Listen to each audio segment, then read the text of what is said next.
ആ പഴയ ഇല്ലത്തിന്റെ പടവുകൾ അവർ ഓരോന്നായി കയറി. അപ്പു കയ്യിലുണ്ടായിരുന്ന താക്കോൽക്കൂട്ടം ഉയർത്തി പ്രധാന വാതിലിന്റെ പൂട്ടിലേക്ക് തിരിക്കാൻ ആഞ്ഞതും പെട്ടെന്ന് എവിടെ നിന്നോ ഒരാൾ അവർക്ക് പിന്നിൽ പ്രത്യക്ഷപ്പെട്ടു. ശൂന്യതയിൽ നിന്ന് പെട്ടെന്ന് വലിഞ്ഞു കയറി വന്നതുപോലെയുള്ള അയാളുടെ ആ അപ്രതീക്ഷിത വരവും ഭയമുണർത്തുന്ന രൂപവും കണ്ട് മൂവരും ഒരു നിമിഷം ഞെട്ടിത്തെറിച്ചുപോയി. വെറും ഒറ്റമുണ്ട് മാത്രമായിരുന്നു അയാളുടെ വേഷം. പെട്ടെന്ന് ശ്വാസമടക്കി പിടിച്ചുകൊണ്ട് അപ്പു ചോദിച്ചു, ആരാ താൻ? മധ്യവയസ്കൻ തന്റെ കുഴിഞ്ഞ കണ്ണുകളാൽ അവരെ മാറി മാറി നോക്കി. എന്നിട്ട് അതീവ ഗൗരവത്തിൽ പറഞ്ഞു, നിങ്ങൾ ആരായാലും ശരി, ഈ സ്ഥലം അത്ര ശരിയല്ല. ജീവൻ വേണമെന്നുണ്ടെങ്കിൽ വേഗം ഇവിടെ നിന്ന് പോയിക്കോ. അത് കേട്ട് മുന്നോട്ട് വന്ന അനന്തു ദേഷ്യത്തോടെ ചോദിച്ചു, അത് പറയാൻ താൻ ആരാ? ഇത് ഞങ്ങളുടെ സ്വന്തം സ്ഥലമാണ്. ആരുടേതായാലും ശരി, ഈ ഇല്ലം തുറക്കാൻ ഞാൻ സമ്മതിക്കില്ല. അത്രയും പറഞ്ഞുകൊണ്ട് അയാൾ അപ്പുവിന്റെ കയ്യിൽ ബലമായി കയറി പിടിച്ചു. അതോടെ അവിടെ പെട്ടെന്ന് ഒരു ഉന്തും തള്ളുമായി. അപ്പുവും മനുവും ചേർന്ന് അയാളെ ശക്തിയായി പിടിച്ച് ഉമ്മറത്തുനിന്നും പുറത്തേക്ക് തള്ളിയിട്ടു. ആ സമയം അനന്തു ആ വലിയ സ്വർണത്തിന്റെ താക്കോൽ വെച്ച് ഇല്ലത്തിന്റെ പ്രധാന വാതിലിന്റെ പൂട്ട് തുറക്കാൻ നോക്കിയെങ്കിലും അത് പരാജയപ്പെട്ടു. ഒടുവിൽ ആ കൂട്ടത്തിലെ മറ്റൊരു വലിയ ഇരുമ്പു താക്കോൽ വെച്ച് തിരിക്കേണ്ടി വന്നു ആ പൂട്ട് തുറക്കാൻ. അപ്പോൾ തങ്കത്തിൽ തീർത്ത ആ വലിയ സ്വർണ്ണത്താക്കോൽ ശരിക്കും ഈ വീടിന്റെ ഏത് രഹസ്യമുറിക്കുള്ളതാണെന്നോർത്ത് അവർ പരസ്പരം നോക്കി. വാതിൽ തുറന്നത് കണ്ടതും ആ മധ്യവയസ്കന്റെ മുഖത്ത് കനത്ത ഭയം നിഴലിച്ചു. അയാൾ അവിശ്വസനീയതയോടെ ആ വാതിലിലേക്കും ആ 3 പേരിലേക്കും മാറി മാറി നോക്കിക്കൊണ്ട് പേടിച്ചരണ്ട് ആ കാട്ടുവഴിയെ ഓടിമറഞ്ഞു. വർഷങ്ങളായി പൂട്ടിക്കിടന്നിരുന്ന ആ തടിയൻ വാതിലിൽ ഇളക്കം തട്ടിയപ്പോൾ തങ്ങി നിന്ന മാറാലകളും കാലപ്പഴക്കത്തിന്റെ കനത്ത പൊടിപടലങ്ങളും അവരുടെ മുഖത്തേക്ക് അടിച്ചുകയറി. അപ്പുവിനൊപ്പം അനന്തുവും മനുവും ചുമച്ചുകൊണ്ട് കൈകൾ വീശി ആ പൊടിപടലങ്ങളെ മാറ്റിക്കൊണ്ട് അകത്തേക്കു കടന്നു. സായാഹ്നം 5 മണിയോടെയാണ് അവർ അകത്ത് പ്രവേശിച്ചത്. എണ്ണമറ്റ മുറികളുള്ള ആ പഴയ തറവാട്ടിലെ ഓരോ മുറികളായി അവർ ഓരോരുത്തരും തുറന്നു പരിശോധിക്കാൻ തുടങ്ങി. പെട്ടെന്ന് തെക്കേയറ്റത്ത് ഇവിടെ നിന്നോ ഒരു വലിയ അലർച്ച കേട്ടു. അനന്തുവിന്റെ ആ ഭയമുണർത്തുന്ന നിലവിളി കേട്ട് മുകളിലത്തെ മുറിയിലായിരുന്ന അപ്പുവും മനുവും ഞെട്ടിപ്പോയി. അവർ കയ്യിലെ വെളിച്ചവുമായി ശബ്ദം കേട്ട സ്ഥലത്തേക്ക് ഓടിയെത്തി. എന്നാൽ അവർ അവിടെയെല്ലാം പരിശോധിച്ചുവെങ്കിലും അനന്തുവിനെ കാണാൻ സാധിച്ചില്ല. ഭയത്തോടെ മൊബൈലിൽ വിളിക്കാൻ നോക്കിയെങ്കിലും അവിടെ ഒട്ടും റേഞ്ചില്ലായിരുന്നു. പെട്ടെന്നാണ് അനന്തുവിന്റെ കയ്യിലിരുന്ന ടോർച്ച് നിലത്ത് ഒരു മുറിയുടെ വാതിൽക്കൽ കിടക്കുന്നത് അവർ ശ്രദ്ധിച്ചത്. ആ മുറിയുടെ പൂട്ട് വളരെ പ്രത്യേകത നിറഞ്ഞതായിരുന്നു. രുദ്രാക്ഷവും ചുവന്ന ചരടുകളും അതിൽ കെട്ടിയിട്ടുണ്ടായിരുന്നു. മനുവിനും അപ്പുവിനും ഉള്ളിൽ ഭയം വന്നു തുടങ്ങി. പതുക്കെ ആ വാതിലിൽ ചെവിയോർത്തപ്പോൾ അനന്തുവിന്റെ അവ്യക്തമായ ഭയമുണർത്തുന്ന കരച്ചിൽ അവർ ഉള്ളിൽ നിന്നും കേട്ടു. ആ വാതിലിൽ അവർ ശക്തിയായി ഇടിക്കാൻ തുടങ്ങി. പക്ഷേ ആ വലിയ വാതിൽ ഇടിച്ചു തുറക്കുക അവർക്ക് അസാധ്യമായിരുന്നു. പെട്ടെന്ന് ഏതോ ഒരു അദൃശ്യ ശക്തി വായുവിലൂടെ വന്നിടിച്ച് അവരെ രണ്ടുപേരെയും ദൂരേക്ക് തെറിപ്പിച്ചു. കനത്ത ഇരുട്ടിൽ എന്തിലോ പോയി തലയിടിച്ച അപ്പുവും മനുവും നിലവിളിക്കാൻ പോലും കഴിയാതെ ആ മുറിയുടെ തറയിലേക്ക് ബോധരഹിതരായി വീണു. ഈ സംഭവങ്ങൾക്കെല്ലാം 2 ആഴ്ച മുൻപ് ചെന്നൈയിലെ വീട്ടിലായിരുന്നു അവർ. മനുവിന്റെ അമ്മയായ മാലിനിയുടെ മരണാനന്തര ചടങ്ങുകൾ കഴിഞ്ഞ് ദിവസങ്ങൾ പിന്നിട്ടു. അവരുടെ ബിസിനസ് തകർച്ചയുണ്ടാക്കിയ കടബാധ്യതകൾ തീർക്കാൻ എന്ത് ചെയ്യും എന്നാലോചിക്കുകയായിരുന്നു അവർ. മാലിനിയുടെ സഹോദരൻ മാധവന്റെ മക്കളായ അപ്പുവും അനന്തുവും തങ്ങളുടെ കൈവശമുള്ള ബാധ്യതകളുടെ ലിസ്റ്റ് നോക്കി ദീർഘനിശ്വാസം വിട്ടു. ഇനി എന്ത് ചെയ്യും നമ്മൾ? കടക്കാരെല്ലാവരും ഇങ്ങോട്ട് വരാൻ തുടങ്ങും. അമ്മ പോയതോടെ ആകെ ഒറ്റപ്പെട്ട പോലെയായി. മനു തലയിൽ കൈവച്ചുകൊണ്ട് പറഞ്ഞു. അപ്പോഴാണ് അപ്പുവിന്റെ മനസ്സിലേക്ക് വർഷങ്ങൾക്ക് മുൻപ് മരണമടഞ്ഞ തന്റെ അച്ഛൻ മാധവൻ പറഞ്ഞ ആ പഴയ കാര്യം ഓർമ്മ വന്നത്. അപ്പു പെട്ടെന്ന് കസേരയിൽ നിന്നും ചാടി എഴുന്നേറ്റു. അവന്റെ കണ്ണുകളിൽ ഒരു പുതിയ പ്രതീക്ഷയുടെ തിളക്കമുണ്ടായിരുന്നു. നിനക്കൊക്കെ ഓർമ്മയുണ്ടോ പണ്ട് അച്ഛൻ പറഞ്ഞൊരു കാര്യം? പാലക്കാട്ടെ നമ്മുടെ ആ പഴയ തറവാട്, വടക്കാശ്ശേരി മന, ആരും തിരിഞ്ഞു നോക്കാത്ത ആ വലിയ 4 കെട്ട്. അനന്തുവും മനുവും ഒന്നും മനസ്സിലാകാതെ അപ്പുവിനെ തന്നെ നോക്കി. അപ്പു ശബ്ദം താഴ്ത്തി ഗൗരവത്തോടെ തുടർന്നു. വർഷങ്ങൾക്ക് മുൻപ് അച്ഛൻ്റെ കൂടെ ഞാനും അനന്തുവും അവിടെ പോയിരുന്നു. അന്ന് മുറ്റത്തുനിന്ന് ആ വീട് കണ്ടത് ഓർമ്മയില്ലേ നിനക്ക്? നമ്മളെ അന്ന് അവരകത്തേക്ക് കയറാൻ സമ്മതിച്ചില്ല. ആ വീട് വെറുതെ പൊളിച്ചു വിറ്റാൽ മാത്രം മതി. അതിനുള്ളിൽ വിലമതിക്കാനാവാത്ത ആ പുരാതന വസ്തുക്കളും തേക്കിൻ തടികളും മാത്രം വിറ്റാൽ ഇന്നത്തെ വിപണി വിലയ്ക്ക് കുറഞ്ഞത് 5 കോടി രൂപയെങ്കിലും കിട്ടുമെന്ന് അച്ഛൻ എന്നോട് പറഞ്ഞിട്ടുണ്ട്. 5 കോടി! നമ്മുടെ കടങ്ങളെല്ലാം ഒറ്റയടിക്ക് തീർക്കാൻ അത് മാത്രം മതി. അത് കേട്ട മനു സംശയത്തോടെ പറഞ്ഞു. ആ വീട്ടിന്റെ കാര്യം കുറച്ചുനാൾ മുൻപേ ഞാൻ അമ്മയോട് ചോദിച്ചിട്ടുണ്ട്. ഒരിക്കലും അങ്ങോട്ട് പോകരുതെന്നും അതിനെപ്പറ്റി ഒരിക്കലും സംസാരിക്കരുതെന്നും എന്നെ താക്കീത് ചെയ്തു. അത് പറഞ്ഞപ്പോൾ അമ്മ എന്തോ ഭയപ്പെടുന്ന പോലെ എനിക്ക് തോന്നി. നമുക്കങ്ങോട്ട് പോകണം. കടം വീട്ടാൻ വേറെ എന്തെങ്കിലും വഴി നോക്കിയാൽ പോരെ? അത് കേട്ടതും അനന്തു ചെറിയ ദേഷ്യത്തോടെ ചോദിച്ചു, വേറെ എന്തു വഴി? ഇവിടെയുള്ള നമ്മുടെ എല്ലാ സ്വത്തുക്കളും പണയത്തിലാണ്. നമ്മുടെ മുന്നിൽ ഈ ഒരു വഴി മാത്രമേ ഉള്ളൂ. ശേഷം അനന്തു അപ്പുവിനോട് പറഞ്ഞു, ചേട്ടാ, നമുക്ക് എത്രയും പെട്ടെന്ന് ആ വീടിന്റെ ഡോക്യുമെന്റ്സ് ഒക്കെ തപ്പിയെടുത്ത് അങ്ങോട്ടേക്ക് പോകാം. അങ്ങനെ അവർ മാലിനിയുടെ അടച്ചിട്ട മുറിയിൽ കയറി തിരച്ചിലാരംഭിച്ചു. പൊടി പിടിച്ചു കിടന്നിരുന്ന ഒരു പഴയ ഇരുമ്പ് പെട്ടി മനുവിന്റെ ശ്രദ്ധയിൽപ്പെട്ടു. അതിനുള്ളിൽ ചുവന്ന പട്ടുതുണിയിൽ പൊതിഞ്ഞു സൂക്ഷിച്ച നിലയിലായിരുന്നു തറവാടിൻ്റെ ആധാരങ്ങളുണ്ടായിരുന്നത്. എന്നാൽ അവരെ അതിശയിപ്പിച്ചത് ആ ആധാരത്തോടൊപ്പമുണ്ടായിരുന്ന വിചിത്രമായ താക്കോൽ കൂട്ടമാണ്. ഒരു വലിയ വളയത്തിൽ കുരുത്തിട്ട എണ്ണമറ്റ ചെറിയ താക്കോലുകൾ. അതിൻ്റെ നടുവിലായി സ്വർണത്തിൽ തീർത്ത വലിപ്പമേറിയ ഒരു പ്രധാന താക്കോലുമുണ്ടായിരുന്നു. ആ താക്കോൽ കൂട്ടം കയ്യിലെടുത്തപ്പോൾ അപ്പുവിനൊരു അസ്വാഭാവികമായ കനം അനുഭവപ്പെട്ടു. വലിയൊരു നിഗൂഢതയുടെ താക്കോലാണ് തങ്ങളുടെ കൈകളിലിരിക്കുന്നത് എന്നവർ തിരിച്ചറിഞ്ഞിരുന്നില്ല. അങ്ങനെ ചെന്നൈയിലെ എല്ലാ പ്രതിസന്ധികളും താൽക്കാലികമായി മാറ്റിവെച്ച് കയ്യിൽ കിട്ടിയ ആധാരവും ആ നിഗൂഢമായ താക്കോൽ കൂട്ടവുമായി അവർ പാലക്കാട്ടേക്ക് തിരിച്ചു. ആ ഇല്ലത്തിൻ്റെ മുറ്റത്തെത്തിയപ്പോൾ തന്നെ അന്തരീക്ഷമാകെ പെട്ടെന്ന് മാറിമറിഞ്ഞു. അതുവരെ ഉണ്ടായിരുന്ന വെയിലൊടുങ്ങി കാർമേഘങ്ങൾ വന്ന് ആകാശത്തെ മൂടി. 50 ഏക്കറോളം വരുന്ന കാടുമൂടിയ പറമ്പിൻ്റെ നടുവിൽ കാലത്തെ വെല്ലുവിളിച്ച് നിലകൊള്ളുന്ന ആ കൂറ്റനില്ലം കണ്ട് മൂവരും ഒരുപോലെ അമ്പരന്നുപോയി. ആ അമ്പരപ്പിൽ വാതിൽ തുറക്കാൻ നേരമാണ് ആ മധ്യവയസ്കനെ കണ്ടതും തെക്കേ അറ്റത്തുനിന്നും അനന്തുവിനെ കാണാതാകുന്നതും. തുടർന്ന് അദൃശ്യമായ ഏതോ ശക്തിയുടെ ആഘാതത്തിൽ അപ്പുവിൻ്റെയും മനുവിൻ്റെയും ബോധം മറയുന്നതും. കുറേ സമയത്തിന് ശേഷം അപ്പുവിനും മനുവിനും പതുക്കെ ബോധം തിരിച്ചുകിട്ടി. തലക്കേറ്റ ആഘാതത്തിന്റെ വേദനയിലും ഉള്ളിൽ നിറഞ്ഞ ഭയത്തോടെ അവർ ആ ഇരുണ്ട ഇല്ലത്തിനുള്ളിൽ നിന്നും ജീവനും കൊണ്ട് പുറത്തേക്ക് ഓടിയിറങ്ങി. അപ്പോഴേക്കും നേരം നന്നായി ഇരുട്ടിയിരുന്നു. പുറത്ത് കാറ്റും കനത്ത പെരുമഴയും തുടങ്ങിയിരുന്നു. ഈ അവസ്ഥയിൽ സഹായത്തിന് ആരെയെങ്കിലും വിളിക്കാമെന്ന് കരുതി അവർ ഓടിവന്ന് കാറിൽ കയറിയപ്പോഴാണ് കാറിന്റെ താക്കോൽ അനന്തുവിന്റെ കയ്യിലായിരുന്നു എന്ന് മനസ്സിലായത്. അങ്ങനെ ആ കനത്ത മഴയത്ത് ഒരു ഇരുണ്ട കാട്ടുവഴിയിലൂടെ അവർ രണ്ടുപേരും മുന്നോട്ട് ശക്തിയായി ഓടി. ദൂരെ ഒരു ചെറിയ വീട്ടിൽ വെളിച്ചം കണ്ട് പ്രതീക്ഷയോടെ അവർ അങ്ങോട്ടേക്ക് ചെന്നു. എന്നാൽ ആ വീടിൻ്റെ അടുത്തെത്തിയതും അവിടെ നിൽക്കുന്ന ഒരാളെ കണ്ട് രണ്ടുപേരും ഒരുപോലെ ഞെട്ടിത്തെരിച്ചുപോയി. അത് തങ്ങളെ ആദ്യം ഇല്ലത്തിൻ്റെ പടിക്കൽ വെച്ച് തടഞ്ഞ ആ ഭയമുണർത്തുന്ന മധ്യവയസ്കനായിരുന്നു. ഉള്ളിൽ നല്ല ഭയമുണ്ടായിരുന്നിട്ടും അപ്പു പതുക്കെ അങ്ങോട്ടടുത്ത് ചെന്ന് കൈകൾ കൂപ്പി വിറയ്ക്കുന്ന ശബ്ദത്തിൽ പറഞ്ഞു, ചേട്ടാ, ഞങ്ങളോട് ക്ഷമിക്കണം, ഞങ്ങളെ ഒന്ന് സഹായിക്കണം. അത് കേട്ടതും അയാൾ ഗൗരവത്തിൽ പറഞ്ഞു, ഞാൻ അപ്പോഴേ പറഞ്ഞതല്ലേ നിങ്ങളോട് അതിനകത്തേക്ക് കയറരുതെന്ന്. പെട്ടെന്ന് ആ വീട്ടിൻ്റെ അകത്തുനിന്ന് കയ്യിലൊരു വടിയും കുത്തിപ്പിടിച്ച് അല്പം പ്രായമുള്ള ഒരു വൃദ്ധൻ ഉമ്മറത്തേക്ക് ഇറങ്ങി വന്നു. ആരാ അവിടെ? അപ്പു സമയം കളയാതെ അങ്ങോട്ട് നോക്കി പറഞ്ഞു, വടക്കാശ്ശേരി മനയുടെ ഇപ്പോഴത്തെ അവകാശികളാണ് ഞങ്ങളെ ഒന്ന് രക്ഷിക്കണം. എൻ്റെ അനിയൻ ആ വീട്ടിൽ എങ്ങനെയോ പെട്ടുപോയി. വടക്കാശ്ശേരി മനയുടെ പേര് കേട്ടതും അദ്ദേഹം അവരെ രണ്ടുപേരെയും അതീവ രൂക്ഷമായി നോക്കി. അല്പം ഭയത്തോടെയും എന്നാൽ അത്രമേൽ ഗൗരവത്തോടെയും നോക്കിക്കൊണ്ട് അദ്ദേഹം പറഞ്ഞു, അകത്തേക്ക് വരിക. അകത്തേക്ക് കയറിയതും അപ്പുവും മനുവും തണുത്തു വിറച്ചുകൊണ്ട് തങ്ങൾക്ക് ആ ഇല്ലത്തിനുള്ളിൽ വെച്ച് സംഭവിച്ച കാര്യങ്ങളെല്ലാം ഭയത്തോടെ അയാളോട് പറഞ്ഞു. എല്ലാം കേട്ടതിന് ശേഷം അദ്ദേഹം ശാന്തനായി പറഞ്ഞു, അറിയാം, എനിക്കെല്ലാം അറിയാം. ഞാൻ മേപ്പാടൻ നമ്പൂതിരി. ഇത് എൻ്റെ സഹായി ചാത്തൂട്ടി. ശേഷം മേപ്പാടൻ ചാത്തൂട്ടിയോട് അവർക്ക് തല തുടയ്ക്കാൻ തോർത്തെടുത്തു കൊടുക്കുവാൻ ആവശ്യപ്പെട്ടു.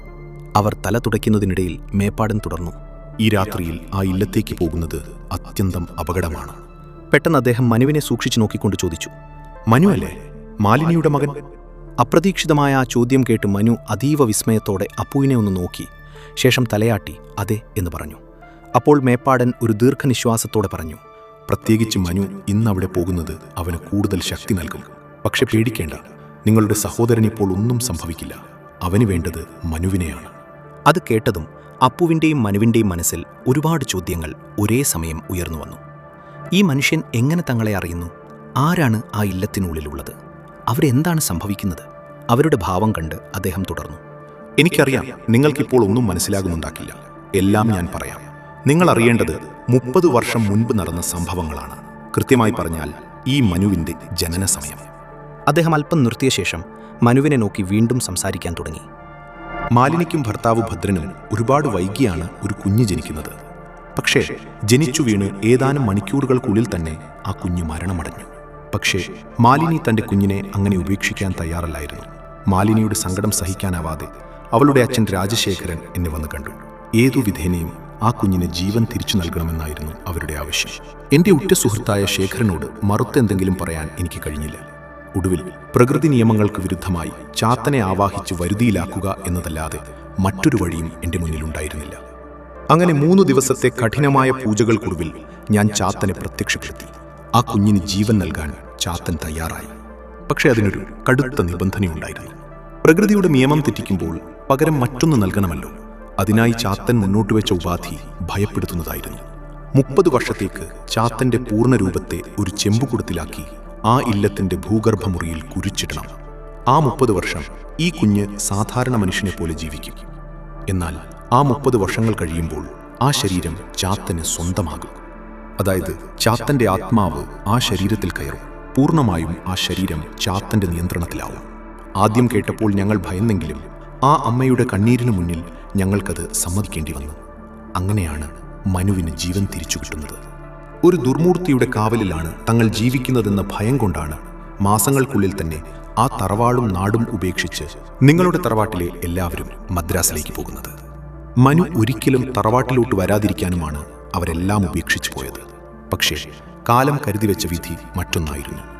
ആ വിധി നിങ്ങളെ ഈ കറുത്തവാവ് രാത്രിയിൽ കൃത്യമായി ഇവിടെ തന്നെ എത്തിച്ചു. തന്റെ ജന്മത്തിന് പിന്നിലെ ഈ ഭീകരമായ സത്യം കേട്ട് മനുവിന്റെ കാൽക്കീഴിലെ മണ്ണ് ഒലിച്ചു പോകുന്നത് പോലെ തോന്നി. അവൻ അവിശ്വസനീയതയോടെ മേപ്പാടനെ തന്നെ നോക്കി നിന്നു. മേപ്പാടൻ തന്റെ കസേരയിൽ നിന്നും എഴുന്നേറ്റ് മനുവിന്റെ അരികിലേക്ക് നടന്നു വന്നു പറഞ്ഞു, ആ 30 വർഷത്തെ കാലാവധി അവസാനിക്കാൻ ഇനി വെറും മണിക്കൂറുകൾ മാത്രമാണ് ബാക്കിയുള്ളത്. സാത്വിക മന്ത്രങ്ങൾ കൊണ്ട് ഇനി മനുവിനെ രക്ഷിക്കാൻ എനിക്ക് കഴിയില്ല. ചാത്തൻ മനുവിന്റെ ശരീരത്തിൽ പ്രവേശിച്ചാൽ ഈ തറവാടും നിങ്ങളുടെ കുടുംബത്തിലെ ഓരോ അംഗങ്ങളും ഈ നാടുമെല്ലാം ഒന്നടങ്കം നശിക്കും. അത്രമേൽ ഭയാനകമായ ശക്തിയായിരിക്കും അപ്പോൾ ചാത്തന് കൈവരിക. ഇനി ഇതിനെന്താണ് ഒരു പ്രതിവിധി എന്ന അപ്പുവിന്റെ ചോദ്യത്തിന് മേപ്പാടൻ മറുപടി പറഞ്ഞു, ഇനി ഇതിനെ തടയാൻ ഒരേ ഒരു വഴി മാത്രമേ നമ്മുടെ മുന്നിലുള്ളൂ: ആഭിചാരം.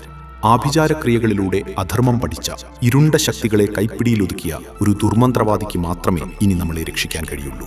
ഇതൊക്കെ മുൻകൂട്ടി കണ്ടതുകൊണ്ടാണ് ഞാൻ എൻ്റെ പഴയ ശത്രുവും എന്നാൽ ഈ കാര്യത്തിൽ ഏറ്റവും സമർത്ഥനുമായ ദിഗംബരൻ എന്ന ദുർമന്ത്രവാദിയെ വിവരമറിയിച്ചത്. അയാൾ ഇങ്ങോട്ടേക്ക് തിരിച്ചു കഴിഞ്ഞു. ഏതു നിമിഷവും അയാൾ ഇവിടെ എത്തും. മേപ്പാടൻ നമ്പൂതിരിയുടെ വാക്കുകൾ അവസാനിക്കുന്നതിനു മുൻപേ തന്നെ പുറത്തെ കനത്ത കാറ്റിൽ ആ വീടിന്റെ വാതിൽ ശക്തിയായി തുറന്നു. ആകാശത്ത് കനത്ത ഇടിമിന്നൽ വെട്ടിയ ആ നിമിഷത്തിൽ വെളിയിലൊരാൾ നിൽക്കുന്നു. നീണ്ട ജടപിടിച്ച മുടിയും കഴുത്തിൽ കറുത്ത മുത്തുകളും രുദ്രാക്ഷമാലകളും അണിഞ്ഞ തീക്ഷ്ണമായ കണ്ണുകളുള്ള ദിഗംബരനായിരുന്നു അത്. ഭയപ്പെടുത്തുന്ന ഒരു ഭാവത്തോടെ അയാൾ ആ മുറിയിലേക്ക് ചുവടുകൾ വെച്ചു. മേപ്പാടൻ ഒട്ടും സമയം കളയാതെ തറവാട്ടിൽ വെച്ച് അപ്പുവിനും മനുവിനും സംഭവിച്ച കാര്യങ്ങളും അനന്തുവിന്റെ തിരോധാനവും എല്ലാം ദിഗംബരനോട് വിശദീകരിച്ചു. എല്ലാം കേട്ട ശേഷം ദിഗംബരൻ തന്റെ കയ്യിലിരുന്ന സഞ്ചിയിൽ നിന്നും ചുവന്ന നൂലിൽ കോർത്ത ഒരു വിചിത്രമായ രക്ഷ പുറത്തെടുത്തു. ഒരക്ഷരം പോലും മിണ്ടാതെ അയാൾ മനുവിന്റെ കയ്യിൽ അത് ബലമായി കെട്ടിക്കൊടുത്തു. ആ നിമിഷം മനുവിന്റെ ഉള്ളിൽ അതുവരെ ഉണ്ടായിരുന്ന ഭയം പകുതിയോളം കുറഞ്ഞതുപോലെ അവന് തോന്നി. തുടർന്ന് ദിഗംബരൻ അവരെല്ലാവരെയും നോക്കി കനത്ത ശബ്ദത്തിൽ പറഞ്ഞു, നമുക്കാദ്യം നിങ്ങളുടെ സഹോദരൻ അനന്തുവിനെ ആ ഇല്ലത്തിനുള്ളിൽ നിന്ന് രക്ഷിക്കണം. അതോടൊപ്പം അർദ്ധരാത്രിക്ക് മുൻപായി ചാത്തനെ ആവാഹിച്ച് മറ്റൊരു പുതിയ കൂടത്തിലേക്ക് മാറ്റണം. അത് നിങ്ങൾ വിചാരിക്കുന്നതുപോലെ അത്ര എളുപ്പമുള്ള കാര്യമല്ല. ഈ ആഭിചാരക്രിയക്കിടയിൽ നമ്മളിൽ ആരുടെയെങ്കിലും ജീവൻ വരെ നഷ്ടപ്പെട്ടേക്കാം. അതുകൊണ്ട് സൂക്ഷിക്കണം. ഇപ്പോൾ തന്നെ എല്ലാവരും എൻ്റെ കൂടെ ആ ഇല്ലത്തേക്ക് വരണം.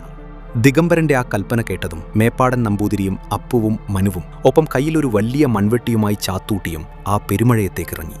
ദിഗംബരന്റെ നേതൃത്വത്തിൽ ആ 5 പേരും വീണ്ടും ആ നിഗൂഢമായ 4 കെട്ട് ലക്ഷ്യമാക്കി നടന്നു. അവർ വീണ്ടും ആ കൂറ്റനില്ലത്തിന്റെ മുന്നിലെത്തി.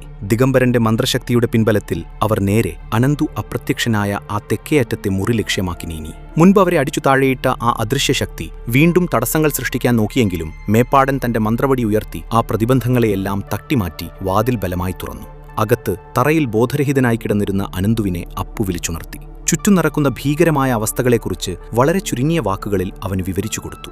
അപ്പോഴാണ് ആ മുറിക്കുള്ളിലെ മറ്റൊരു വലിയ രഹസ്യവാതിൽ മേപ്പാടൻ നമ്പൂതിരി അവർക്ക് കാണിച്ചു കൊടുക്കുന്നത്. മന്ത്രച്ചരടുകളും രുദ്രാക്ഷങ്ങളും വരിഞ്ഞു മുറുക്കിയ ആ വാതിലിൽ സ്വർണത്തിൽ തീർത്ത കനത്തൊരു പൂട്ടാണുണ്ടായിരുന്നത്. ഭാഗ്യമെന്നു പറയട്ടെ, ആ പഴയ താക്കോൽ കൂട്ടം അനന്തു തന്റെ കയ്യിൽ തന്നെ മുറുകെ പിടിച്ചിട്ടുണ്ടായിരുന്നു.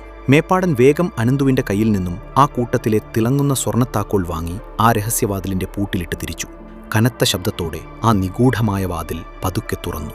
ആ മുറിക്കുള്ളിലേക്ക് കാലെടുത്തു വെച്ച അവർ ഭയത്തോടെ ആ കാഴ്ചകൾ നോക്കി നിന്നു. പതിറ്റാണ്ടുകളായി അടഞ്ഞുകിടന്ന ആ വലിയ മുറിക്കുള്ളിൽ ഒട്ടനവധി നിലവിളക്കുകൾ കരിന്തിരി കത്തി നിൽക്കുന്നുണ്ടായിരുന്നു. വായുവിൽ കനത്ത കുന്തിരിക്കപ്പുകയും നിഗൂഢമായ തണുപ്പും നിറഞ്ഞു നിന്നു. മുറിയുടെ നടുവിലായി ഭയമുണർത്തുന്ന രൂപത്തോടുകൂടിയ ചാത്തന്റെ ഒരു വലിയ കരിങ്കൽ വിഗ്രഹം പ്രതിഷ്ഠിച്ചിട്ടുണ്ടായിരുന്നു. ആ വിഗ്രഹത്തിന് തൊട്ടുമുന്നിലേക്ക് വിരൽ ചൂണ്ടിക്കൊണ്ട് മേപ്പാടൻ പറഞ്ഞു, ആ വിഗ്രഹത്തിന്റെ താഴെ ആ തറക്കടിയിലാണ് 30 വർഷങ്ങൾക്ക് മുൻപ് ഞങ്ങൾ ചാത്തനെ ആവാഹിച്ചടക്കിയ ആ ചെമ്പുകുടം കുഴിച്ചിട്ടിരിക്കുന്നത്. മേപ്പാടൻ പറഞ്ഞത് കേട്ട് ചാത്തൂട്ടി ഒട്ടും സമയം കളയാതെ തന്റെ കയ്യിലിരുന്ന ആയുധങ്ങളുമായി വിഗ്രഹത്തിന് മുന്നിലെ തറ കുടിക്കാൻ തുടങ്ങി. ഈ സമയം ദിഗംബരൻ അപ്പുവിനോടും മനുവിനോടും അനന്തുവിനോടും അവിടെയുണ്ടായിരുന്ന വിളക്കുകളെല്ലാം കൊളുത്താൻ ആവശ്യപ്പെട്ടു. അവർ 3 പേരും ചേർന്ന് വേഗത്തിൽ വിളക്കുകൾ തെളിക്കുകയും വിഗ്രഹം പൂജയ്ക്കായി ഒരുക്കുകയും ചെയ്തു. തൊട്ടു പിന്നാലെ ദിഗംബരൻ ആ മുറിയിൽ ഭയമുണർത്തുന്ന രീതിയിൽ ഒരു ഹോമകുണ്ടമൊരുക്കി അഗ്നി ജ്വലിപ്പിച്ചു. ഏറെ നേരത്തെ കഠിനമായ പരിശ്രമത്തിനൊടുവിൽ ആ പഴയ ചെമ്പുകുടം ചാത്തൂട്ടി പുറത്തെടുത്തു. കുടം കയ്യിൽ കിട്ടിയതും ദിഗംബരൻ ആ ഹോമകുണ്ഡത്തിന് മുന്നിലിരുന്ന് ചാത്തനെ പുതിയ കുടത്തിലേക്ക് ആവാഹിക്കാനുള്ള തന്റെ ഭീകരമായ ആഭിചാരക്രിയകൾ ആരംഭിച്ചു. ദിഗംബരന്റെ മന്ത്രോച്ചാരണങ്ങൾ ഉച്ചസ്ഥായിയിലായതോടെ ആ മുറിക്കുള്ളിലെ അന്തരീക്ഷം മാറിമറിഞ്ഞു. നിലവിളക്കിലെ ജ്വാലകൾ ഭ്രാന്തമായി ആടി ഉലയാൻ തുടങ്ങി. ആ നിമിഷം മനുവിന് പിന്നിൽ നിന്നും അദൃശ്യനായ ചാത്തന്റെ ഭയപ്പെടുത്തുന്ന ഒരു മന്ത്രണം കേട്ടു. തന്റെ കാതിനരികിലെ തണുത്ത ശ്വാസവും നിഗൂഢമായ ശബ്ദവും കേട്ട് മനു ചോര മരവിച്ചു പോയതുപോലെ വിറച്ചു നിന്നു. തൊട്ടടുത്ത നിമിഷം ആ അദൃശ്യരൂപം അവർക്ക് മുന്നിൽ ദൃശ്യമായി. കരിഞ്ഞ തൊലിയും ശരീരത്തിൽ നിന്നും വമിക്കുന്ന അസഹനീയമായ ചീഞ്ഞ നാറ്റവും ചോരയുളിക്കുന്ന കണ്ണുകളുമുള്ള ഭയാനകമായ ഒരു രൂപമായിരുന്നു അത്. ചാത്തന്റെ ആ ഭീകര രൂപം കണ്ട് അപ്പുവും അനന്തവും ഭയന്നു വിറച്ച് പിന്നോട്ട് മാറി. ചാത്തന്റെ ആ ഭീകരരൂപം ഹോമകുണ്ഡത്തിന് ചുറ്റും ആക്രോശിച്ചുകൊണ്ട് വലം വെച്ചു. ആ മുറിയിലെ നിലവിളക്കുകൾ ഓരോന്നായി അണയുവാൻ തുടങ്ങി. സമയം കൃത്യം അർദ്ധരാത്രി 12 മണിയായി. വിധി കുറിച്ച ആ 30 വർഷത്തെ കാലാവധി അവസാനിച്ച ആ നിമിഷത്തിൽ ചാത്തൻ ഒരു ഭീകരമായ അലർച്ചയോടെ നേരെ മനുവിന്റെ അടുത്തേക്ക് പാഞ്ഞെടുത്തു. എന്നാൽ മേപ്പാടൻ നമ്പൂതിരി മനുവിനു മുന്നിൽ തടസ്സമായി നിന്നു. ചാത്തൻ ഒരു ക്രൂരമായ ചിരിയോടെ മേപ്പാടനെ മുകളിലേക്ക് തൂക്കിയെടുത്ത് മച്ചിലിട്ടടിച്ച് തൽക്ഷണം കൊലപ്പെടുത്തി. ചോരയൊലിപ്പിച്ചു കിടക്കുന്ന മേപ്പാടന്റെ ശരീരം കണ്ട് എല്ലാവരും ഒരു നിമിഷം നിശ്ചലമായി. മനു ഭയം കൊണ്ട് എന്തു ചെയ്യണമെന്നറിയാതെ മരവിച്ചു നിന്നു. ചുറ്റുമുള്ള അവശേഷിച്ച വിളക്കുകൾ അണയാൻ പോകുന്നതുപോലെ മങ്ങി മങ്ങി കത്താൻ തുടങ്ങി. എല്ലാവരുടെയും ഉള്ളിൽ മരണഭയം നിഴലിച്ച ആ നിമിഷത്തിൽ പുറത്തു പെയ്തിരുന്ന കനത്ത പെരുമഴ പെട്ടെന്ന് നിന്നു. പകരം ആകാശത്ത് ചെവിട് പൊട്ടിക്കുന്ന രീതിയിൽ ഇടിമിന്നലുകൾ മാറി മാറി വന്നു. ആ ഭീകരമായ നിശബ്ദതയെ കീറിമുറിച്ചുകൊണ്ട് ദിഗംബരൻ തന്റെ സർവ്വശക്തിയുമെടുത്ത് ചാത്തനെ പ്രതിരോധിച്ചു. എന്നിട്ട് എല്ലാവരോടും പുറത്തേക്കോടാൻ ഉച്ചത്തിൽ വിളിച്ചു പറഞ്ഞു. അപ്പുവും അനന്തവും ചാത്തൂട്ടിയും ചേർന്ന് മരവിച്ചു നിന്ന മനുവിനെയും വലിച്ച് പുറത്തേക്കോടി. ഭീകരനായ ചാത്തനെ മുറിയിൽ പൂട്ടിയിട്ട് അവർ എങ്ങനെയൊക്കെയോ ആ ഇല്ലത്തിന് വെളിയിലേക്ക് ഓടിയിറങ്ങി. അപ്പോഴേക്കും അകത്തെ ഹോമകുണ്ഡം ആളിപ്പടർന്ന് ആ പഴയ ഇല്ലത്തിന് തീ പിടിക്കാൻ തുടങ്ങിയിരുന്നു. ഒട്ടും സമയം കളയാതെ എല്ലാവരും വേഗം കാറിൽ കയറി അവിടെ നിന്നും രക്ഷപ്പെട്ടു.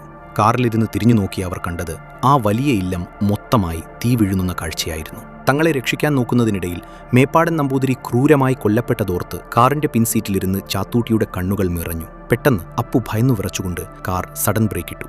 കാറിന്റെ ഹെഡ്ലൈറ്റ് വെളിച്ചത്തിൽ റോഡിന് നടുവിൽ നിൽക്കുന്ന ആളെ കണ്ട് എല്ലാവരുടെയും ശ്വാസം നിലച്ചുപോയി. ആ നിൽക്കുന്നത് തൊട്ടുമുൻപ് മരിച്ചുപോയ മേപ്പാടൻ നമ്പൂതിരിയായിരുന്നു. ആ കാടിനെ മുഴുവൻ വിറപ്പിക്കുന്ന അട്ടഹാസത്തോടെ അയാൾ ആ കാറിനടുത്തേക്ക് നടന്നു വന്നു.